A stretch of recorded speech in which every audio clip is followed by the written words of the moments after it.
Hi friends, welcome to our channel. ఈరోజు మనం తెలుసుకోే విషయాలు చాలా బాగుండబోతున్నాయి. ఈరోజు వీడియోలో మన దగ్గర ఎన్ని కోళ్ళు ఉన్నాయో, అవి ఎప్పటి నుండి ఉన్నాయో అన్నీ ఈ వీడియోలో చూద్దాం.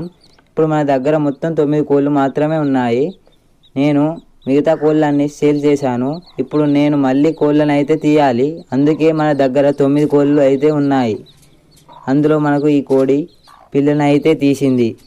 ఈ కోడి 8 పిల్లలను తీసింది. ఈ కోడికి మనం 10 గుడ్లు అయితే వేసాం. ఇదైతే నిన్ననే కోడి దిగింది.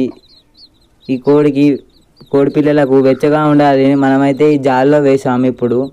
ఇవైతే ఆహారం ఇప్పుడైతే రోజు ఇస్తున్నాం మనం. నేను మీకు సేల్ చేశానని చెప్పాను కదా, ఆ సేల్లో కొన్ని పెద్ద పుంజులు అలాగే ఒక పెట్టెను కూడా సేల్ చేశాను. అలాగే మనం ఇంకొక పెట్టెను కూడా పొదుగు వేసాం. అది కూడా ఇంకా కొన్ని రోజులు అయితే దిగుతుంది. నేను మీకు సేల్ చేశాను అని చెప్పాను కదా, ఆ సేల్లో కొన్ని పెద్ద పుంజులు అలాగే ఒక పెట్టెను సేల్ చేశాం కదా, వాటి పిల్లలైతే ఇవి. నేను 2 ఉంచుకున్నాను. వీటిని నెక్స్ట్ ప్రొడక్షన్ కోసం అయితే నేను వీటిని ఉంచుకున్నాను. ఇవి చిన్న పిల్లలు 45 రోజులు అయితే ఉంటాయి. ఫ్రెండ్స్, ఈ కోడి అయితే మనకు 8 పిల్లలను ఇచ్చింది. ఈ కోడి 8 పిల్లలను మనం 8కి 8 అయ్యేటట్టు పెద్దగా కాపాడుకోవాలి. మంచి ఆహారం ఇస్తూ రోజు ఎండకు ఇలా వేస్తూ ఉండాలి. ఫ్రెండ్స్, ఈ చలికాలంలో పిల్లలను రోజు పొద్దున ఎండకు ఇలా వేస్తే పిల్లలు చాలా యాక్టివ్గా ఉంటాయి.